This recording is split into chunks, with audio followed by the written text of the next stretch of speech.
they show up, and this next person showed up for one. I'm like, wow, they're really good. This is how you say it when someone's doing well. You just go, oh, you don't get too excited, right? Then they came back again, and I was like, I'm going to ask this person if they would be willing to do this thing, like a showcase kind of thing that we're doing here.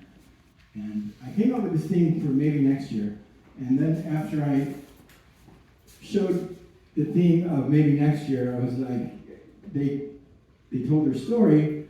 I was like, it was like they told me what the theme was going to be. So I'm just going to read their bio. Again, you would have thought I would have brought those glasses with me. I was like, no, I'm not going to need those. I'll just wing it. They're right.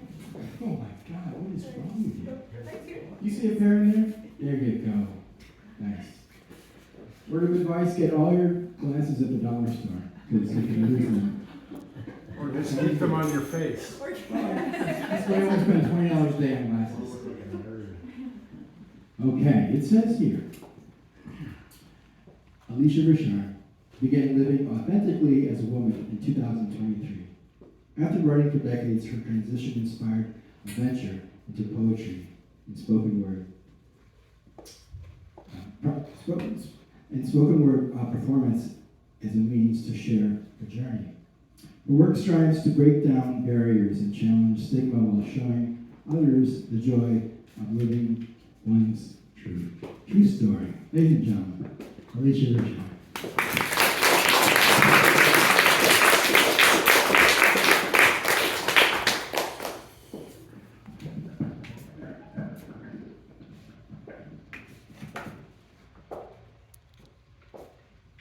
I gotta change things up. I really gotta change things up. It's December 2022, and things haven't been going well. Not just for a little time, but for a really long time. I just haven't been happy. I gained weight, my blood pressure's up, my doctor's telling me I need to exercise more, go on a diet. I don't really care. I don't want to change. And now, I'm 2 weeks away on December 21st from having my second biopsy on my prostate in 3 years, and this time I'm convinced I have cancer. You see, I went in for an MRI about 4 weeks ago, and they found spots of interest. And it's gotta be cancer, because that's just how things are going.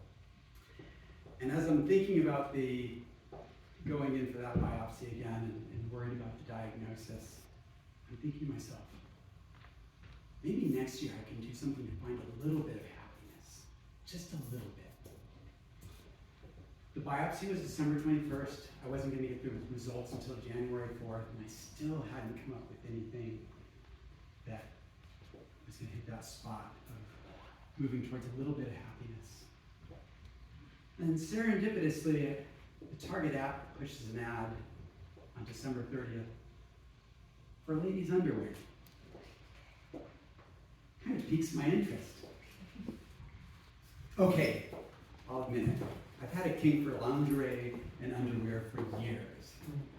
In fact, at this point in time, I've been married for almost 33 years, and I can remember like our 19th anniversary. I bought my wife 2 corsets. You know how they say that men always buy lingerie for their wives and girlfriends that they like, but the women never like it?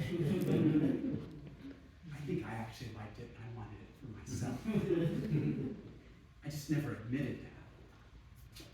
She wore one of the corsets once. I wore the other 2, both of them, several times, and each time I put them on, there was this instant joy. I'm putting it on and feeling good, and then feelings of utter shame and regret and remorse. And I take it off and push those feelings down for as long as I could. Sometimes it was years. In fact, I hadn't had this desire for a long time. But tonight, I'm looking at the ad, and I said, this might make me a little bit happy. And goddamn, the deal, 5 pair for $15. Gotta take advantage of the deal. And you might as well go big or go home. I'm buying 5 thongs. the next night, December 31st, New Year's Eve, I went to Target, picked up my package, and then I went to pick my wife up. She was coming back from a trip at the airport, and we had a date to go out to SeaWorld. Well, of course, I stopped home, threw on one of the thumbs, and we're walking around SeaWorld. It's a nice cold night on the verge of rain. I'm wearing these wicking hiking pants, and the sheer material, my bare ass, pushed up against it in the cold air, that's sensational. And I'm smiling ear to ear, and people must be looking at me saying, wow, this dude really likes the Christmas lights. Well, I thought that, I loved the joy, and there was no shame. And in fact, over the next 4 or 5 days, I was wearing a different pair, and every day my joy was growing. On January 4th, I went in for the biopsy result. No cancer. This isn't about cancer, this story. But as that joy was growing, I also started feeling other feelings. I started journaling for the first time in years. Even though I'd always written and I'd always journaled, I was in such a bad space before I had taken a break from that. And I started thinking, how am I going to tell my wife about this? Because I held secrets for years, some of them toxic. One of them almost cost us our marriage in 2018. And I knew that this was turning into something bigger, and I couldn't be quiet. So the next day, on January 7th, exactly 1 week into this whole new journey, I said, honey, as we were sitting down to watch Netflix, I said, can we talk? She kind of sighed, like she knew something big was going to come. And I said, it's really important. So she said, go ahead. And I told her what was going on. And I admitted my past transgressions in her lingerie drawer. And I said, but I think it's going to get a lot bigger. I think I really want to start wearing women's clothes. This really caught her attention. And she said, have you known that for a long time? And I said, no. I said, that's why I'm telling you now. I started having these feelings. I didn't want to keep this secret this time. So as she was pondering that, she saw the joy as I was telling her what was going on this past week. And she looked at me and said, would you like to try on a dress? Which totally blew me away. I wasn't expecting that. And of course, I lit up and I said, yes. And she came out with this mint pistachio green ice cream dress. It's free-flowing. She said, this is built, it's designed that it can fit almost any body shape and body size. I think it'll fit you. And I run into the bathroom, and I come back out, and I'm twirling around. We still had the Christmas tree and everything up, and I remember prancing near the Christmas tree. And then I look at, I'm feeling like this euphoria. Like this is better than the underwear, obviously. And I look in the mirror that's on our mantle, and I see my hairy chest protruding out of the dress. And I said, oh, honey, I gotta go. And I go to the bathroom, and I get my razors, 2 razors, jump in the shower, and for the next hour I'm shaving every bit of hair I can reach, my arms, my legs, my chest, my belly, my back, my butt. I think I missed a few spaces in the center of my back.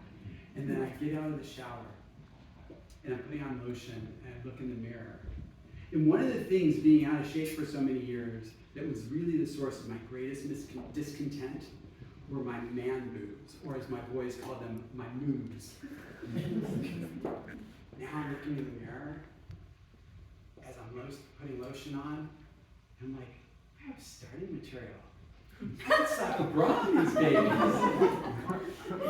And a huge wave of euphoria hit me. The one thing that I hated most about my body suddenly was an asset. Things didn't slow down from there. I told my boys that night, they were both supportive, and I told all of them, I said, but this isn't going to go out of the house for a long time. I gotta have to have a perfected look, and I'm going to have to be passing before I'm willing to go out for the world. But I want to do it at home. 2 weeks later, I'm walking down the Mission Beach boardwalk in some genderqueer outfit. I'm wearing black tights, a pink women's t-shirt, and a black corset on the outside. And I realized, I'm doing this because I want to be seen this way. By the end of January, just a month in, I knew I was on a transgender journey, and that I'd been holding this back for a long time. And probably sometime in February is when I realized The joy wasn't from wearing the underwear. It was from living authentically for the first time in my life. And I'll tell you, the transition is not the biggest thing that happened to me in 2023. I already told you I was a writer for years. And my close family and friends, my parents are here tonight. They all encouraged me to try to get published. They said, you have really good stuff. You tell good stories. You have a way of just touching people. And I would never do it because of the fear of rejection. I was so scared that if I got rejected, if I submitted something, that would make me not want to write anymore. And that would be giving up too much. All of a sudden in April, I found myself writing poetry, but not just any poetry, slam poetry. And then looking for places to perform the poetry, something I'd never done. In my entire life, I've never done a performance. Come early May, I attended my first mic on a Thursday, and then 4 days later, my first slam poetry contest. And when I made the second round, because my first poem was good enough, that euphoria came back. I was intoxicated with the joy of the moment. And then I had to get up there and get over my nerves and deliver my second poem. And over the next 4 months, from July through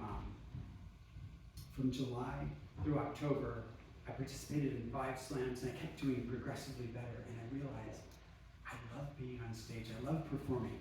I'm a diva up there. And it wasn't just a little bit of happiness. It was growing joy all the time. And I wrote about that. I attended poetry open mics on a weekly basis for 4 or 5 months straight.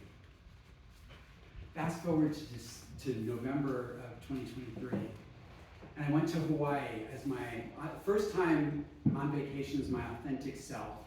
First time on vacation alone since maybe I was in my early 20s when I went to visit my brother in North Carolina. And my wife and kids and I had been to Hawaii many, many times, and we always had a certain cadence to our trips. We'd show up the first day, we'd go to a dive shop, we'd get our snorkeling gear, and then we'd plan out what the daily snorkel spot was going to be. The entire vacation was mapped out, at least the first few hours of every morning. This time around, on the first night I was there, I was looking on my phone to find open mic opportunities. And on a 10-day trip, I went snorkeling once. I performed at 3 open mics. And on the last night there, I was at an open mic at a queer bar in Waikiki, wearing one of the most beautiful gowns that I own. I'm standing on stage, and the crowd's mesmerized by my poetry. And I realized, this is what I'm meant to be doing. This is who I'm meant to be. And this is making me so happy, I can't even put it into words. Maybe next year, I'll become a motivational speaker.